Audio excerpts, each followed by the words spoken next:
નમસ્કાર. ચાલો આજે એક મજેદાર વાત સમજીએ.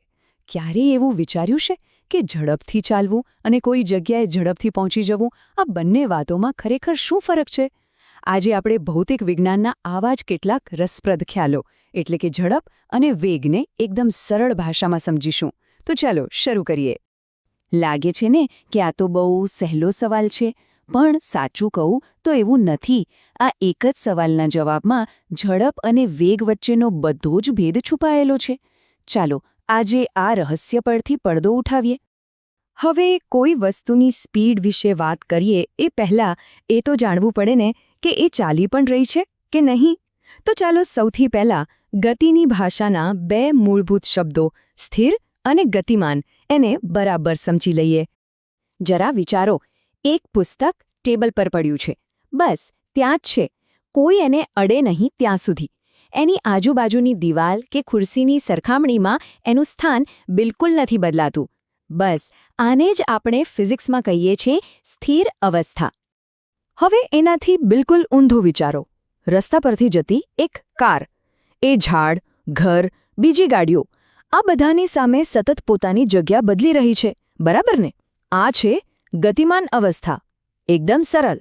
તો આનો મતલબ શું થયો? મતલબ એ કે ગતિ જેવી કોઈ વસ્તુ એકલી નથી હોતી, એ હંમેશા સાપેક્ષ હોય છે. માની લો કે કોઈ ચાલતી ટ્રેનમાં બેઠું છે, તો એ પોતાની સીટ માટે તો સ્થિર જ છે, પણ પ્લેટફોર્મ પર ઊભેલી વ્યક્તિ માટે એ તો ગતિમાં છે. એટલે કોઈ વસ્તુ ગતિમાં છે કે સ્થિર, એ તો એના પર આધાર રાખે છે કે કોણ ક્યાંથી જોઈ રહ્યું છે. સારું, તો હવે ગતિ શું છે એ તો સમજાઈ ગયું, પણ કોઈ મુસાફરીને માપવાની બે અલગ અલગ રીતો હોય છે, ખબર છે? અને આ બંને રીતો, અંતર અને સ્થાનાંતર, સમજીશું ને પછી ઝડપ અને વેગનો ખરો ખેલ સમજાશે. અંતર એટલે તમે ખરેખર કેટલા ડગલા ચાલ્યા, બસ એ જ. ગાડીનો ઓડોમીટર જે આંકડો બતાવે છે ને, એ જ અંતર છે. પછી ભલેને રસ્તો ગમે તેટલો વાંકો ચૂકો કેમ ન હોય, એ તો દરેક મીટર ગણી લેશે.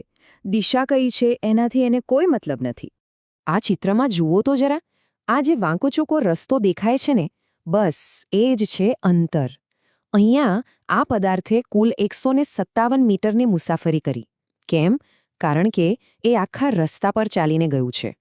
હવે આવે છે સ્થાનાંતર. આને છે ને તમારા લાંબા રસ્તા સાથે કોઈ જ લેવા દેવા નથી. એ તો બસ એટલું જ જુએ છે, શરૂઆત ક્યાંથી કરી અને પહોંચ્યા ક્યાં. આ બે પોઈન્ટ્સ વચ્ચેની સીધી લીટી, એકદમ શોર્ટકટ. બસ એ જ છે સ્થાનાંતર. હવે એ જ ચિત્રમાં પેલી સીધી લીટી જુઓ. ભલે એણે 157 મીટરનો આંટો માર્યો, પણ એનું સ્થાનાંતર કેટલું થયું? ખાલી 100 મીટર. કેમ કે શરૂઆત અને અંત વચ્ચેનું સૌથી ટૂંકું અંતર તો આટલું જ છે. તો આ બંનેમાં મોટો ફરક શું? અંતર એટલે ટોટલ મુસાફરી અને સ્થાનાંતર એટલે પરિણામ શું આવ્યું. એક મસ્ત ઉદાહરણ આપું. માની લો કે કોઈ ઘરેથી નીકળીને દુકાને ગયો અને પાછું ઘરે આવી ગયો.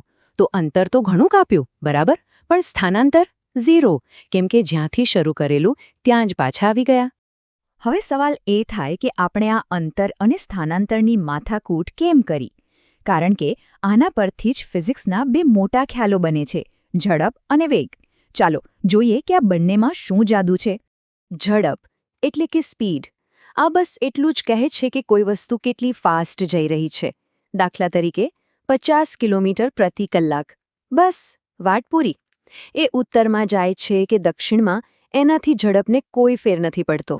અને એનું સૂત્ર પણ સાવ સહેલું છે. કુલ કેટલું અંતર કાપ્યું એને લાગેલા સમયથી ભાગી નાખો. બસ તમને ઝડપ મળી ગઈ. એકદમ સીધું ગણિત. હવે આવે છે વેગ એટલે કે વેલોસિટી. આ છે ને ઝડપ કરતાં થોડું સ્માર્ટ છે. એ ખાલી કેટલું ફાસ્ટ એવું નથી કહેતું, પણ એ પણ કહે છે કે કઈ દિશામાં.